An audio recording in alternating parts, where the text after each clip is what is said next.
Hello foodies, welcome to Vismai food. ఇవాల్టి special mutton bones soup. Bones వీక్గా ఉన్నాయి అని అనుకున్న వారు కొద్ది రోజుల పాటు రోజు ఈ బోన్ సూప్ తాగి చూడండి, ఎంత బలం వస్తుందో మీకు. నే చేస్తున్నది సూప్ అంటే సూప్ లాగే, అన్నంలోకి అట్లలోకి నంజుకొందుకు సరిపోదు ఈ సూపు. వేడి వేడిగా తాగేది, చాలా హెల్తీగా చేస్తున్నాను. Let start. ముందుగా ఇంచి అల్లం, 10 వెల్లుల్లి రెబ్బలు, 2-3 పచ్చిమిర్చిని కచ్చా పచ్చగా దంచి పక్కనుంచుకోండి. ఇప్పుడు కుక్కర్లో చూడండి, అరకిలో శుభ్రం చేసినటువంటి మటన్ బోన్స్ మాత్రమే తీసుకోండి. నేను అచ్చంగా బోన్సే వాడుతున్నాను. కొందరు 30-50 గ్రామ్స్ ఆఫ్ బోన్లెస్ మటన్ కూడా వాడతారు. నేను వేయడం లేదు, మీకు నచ్చితే మీరు వేసుకోవచ్చు. ఇప్పుడు ఈ బోన్స్లో 750 ml నీళ్లు, 2 టీ స్పూన్ల సాల్ట్ వేసి హై ఫ్లేమ్ మీద బాయిల్ చేస్తే బోన్స్లోని మలినాలన్నీ ఓ తేటలా పైకి తేల్తాయి. చూడండి, 6-7 నిమిషాలకి ఇలా పైకి తేలింది. దీన్ని తీసేయండి. ఇలా చేయడం వల్ల సూప్ చాలా క్లియర్గా ఉంటుంది, నీచు వాసన అస్సలు రాదు. ఇప్పుడు ఇందులో ఓ టేబుల్ స్పూన్ ధనియాలు, 2 దంచిన యాలకలు, 2 లవంగాలు, ఇంచు దాల్చిన చెక్క, ఓ టీ స్పూన్ మిరియాలు, సగం బిర్యానీ ఆకు, ఓ కట్ట కొత్తిమీర కాడలు, ఇంకా ఓ లీటర్ నీళ్లు, దంచుకున్నటువంటి అల్లం వెల్లుల్లి పచ్చిమిర్చి ముద్ద, ఓ ఉల్లిపాయ చీలికలు, పావు టీ స్పూన్ పసుపు వేసి కలిపి సిమ్లోనే మూత పెట్టి 6-7 విజిల్స్ రానివ్వాలి. అప్పుడే ఎముకలు లోపలి దాకా ఉడికి ఎముకల్లోని సారం సూప్లోకి దిగడం మొదలవుతుంది. స్పైసెస్ ఇంతకంటే ఎక్కువగా వేసి మీరు ఘాటుగా చేసుకోవచ్చు. నేను చెప్పాను కదా, నేను చేస్తున్నది మైల్డ్గా, సూప్ అంటే సూప్లా తాగే తీరులో చేస్తున్నాను. 6 విజిల్స్ వచ్చి స్టీమ్ అంతా పోయాక బోన్స్లోని మూలుగు మెత్తబడుతుంది.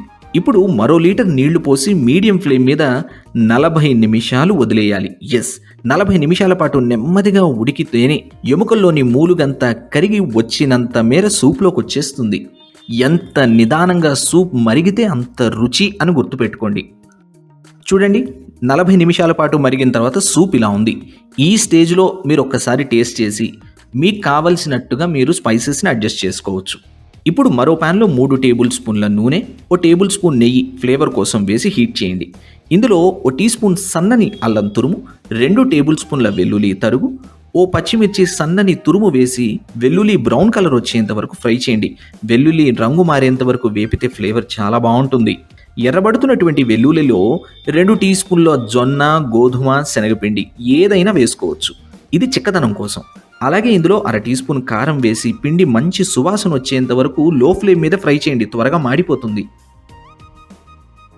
ఆ తర్వాత సారమంతా దిగిపోయినటువంటి సూప్ని వడకట్టి వేగిన పిండిలో పోసేయండి. ఆల్మోస్ట్ ఎముకల్లో 90% ఆఫ్ ద సారం వచ్చేస్తుంటుంది.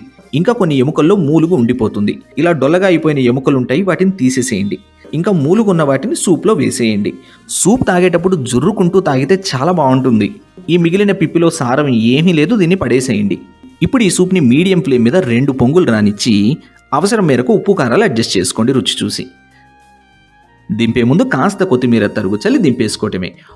హాట్గా నిమ్మరసం పిండుకొని స్టార్టర్గా ఏదైనా పెట్టుకొని ఈ సూప్ని ఎంజాయ్ చేసి చూడండి, ఎంత బాగుంటుందో.